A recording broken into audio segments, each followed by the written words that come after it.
Mr. Speaker, this morning I rise to inform this Honorable House that the month of May is recognized as Foster Care Month, not just in Bermuda, but throughout the United States. Each year, the Department of Child and Family Services has taken the opportunity to publicly recognize the important role that foster parents, kinship parents, and foster care workers play in supporting our children and their families. This year's theme for Foster Care Awareness Campaign is Foster Bermuda's Future.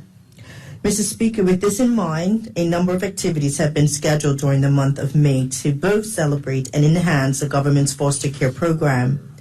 First, I will focus on the professional training that was held during the first week of May, in which the Department of Child and Family Services hosted a 3-day kinship care training initiative and facilitated an invited facilitator, Ms. Zelma Smith Presley from the United States, to conduct customized training for the Bermuda foster care team, specifically geared to the sensitive, delicate intricacies of kinship care.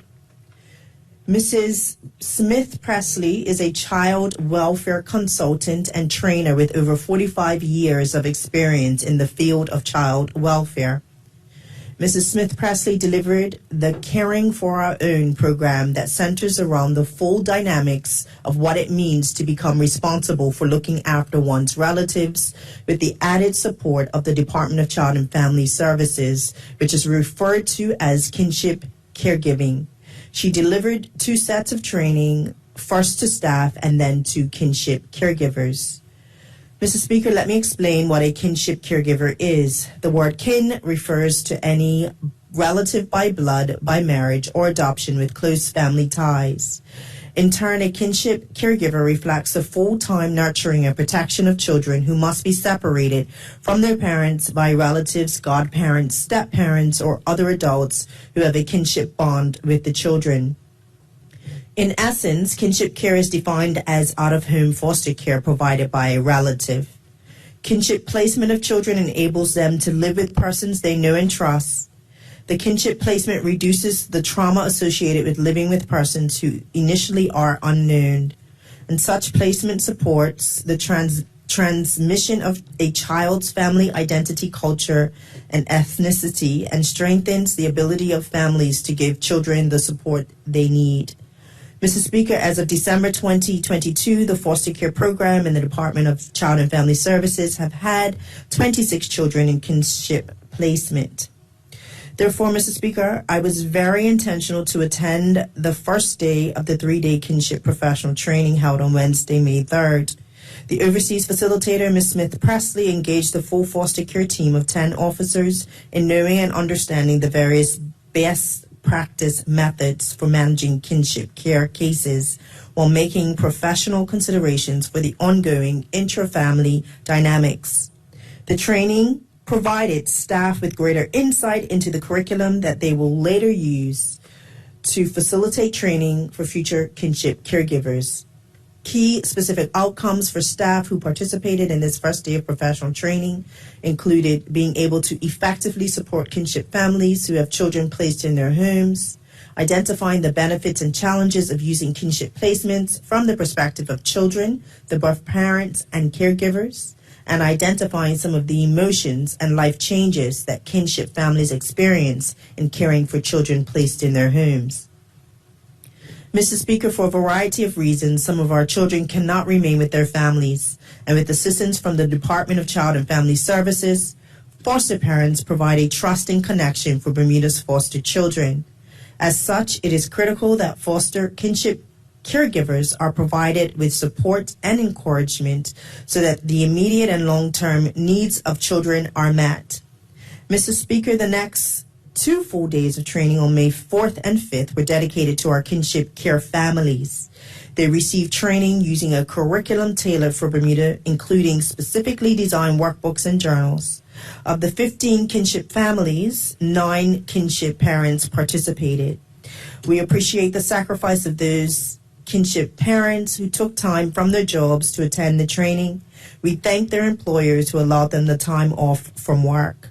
The kinship caregivers had an opportunity to share their common experiences in caring for their relatives, and some of the key outcomes for the kinship caregivers, where knowing how to meet the children's emotional, physical, developmental, and safety needs, how to describe the impact of trauma and adverse life experiences of children placed in their care, how to access both formal and informal services on behalf of the children, and having an ongoing informal social support network with other kinship caregivers. Mr. Speaker, all 3 days of training were informative, interactive, purposeful, and practical.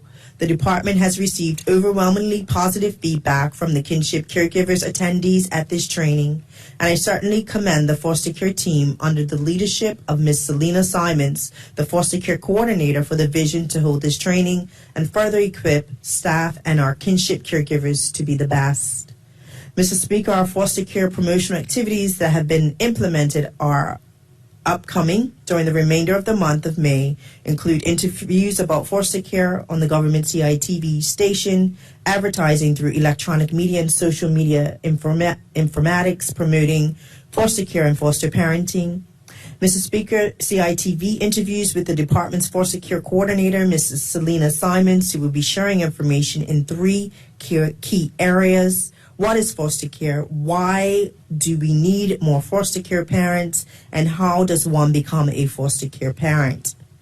Also, the department's foster care social worker, Ms. Simone Romaine, appears in part of What's Happening in Government series and on the Daily Hour show. The interviews with Ms. Romaine emphasize the importance and need for more foster parents. Bermuda has close to 60 foster families on the island, and some of them are caring for more than one foster child at a time. However, the Department of Child and Family Services is currently looking for foster parents who can get involved and be on standby for pending emergencies. Mr. Speaker, on Thursday, May 11th, I held a press conference to announce Foster Care Month. For those who watched, they would have seen in front of the Cabinet building a PTV bus donning a specifically designed foster parent recruitment banner across its rear windshield. These bus banners will be on display for the entire month of May, encouraging persons to be a foster parent and foster Bermuda's future. Lastly, Mr. Speaker, this week, Sunday, May 21st, the Department of Child and Family Services will be hosting its annual appreciation tea for foster parents. This event will be held at the Royal Hamilton Amateur Dinghy Club. Foster parents will be individually recognized for the sacrifice, support, and commitment that they have extended to children placed in their homes. We truly appreciate our foster parents for the role that they play in Bermuda's foster care system. The keynote speaker for the appreciation tea will be a young lady who spent time in foster care and now has graduated from university, qualifying as a special needs educator. Mr. Speaker, under the authority of the Children's Act of 1998, the Department of Child and Family Services is responsible for all child protection matters pertaining to young people ranging from newborns up to 18. As the department continues to make progressive steps to ensure the safeguarding of our children, I want to thank our foster parents, our kinship parents, and the foster care team at the Department of Child and Family Services for their valuable role that they all play in supporting Bermuda's vulnerable children and families. Also, I encourage anyone who is interested in becoming a foster parent to contact our foster care coordinator, Ms. Selena Simons, at the Department of Child and Family Services at 294-5871 or email smsimons@gov.bm. Please help us foster Bermuda's future. Thank you, Mr. Speaker.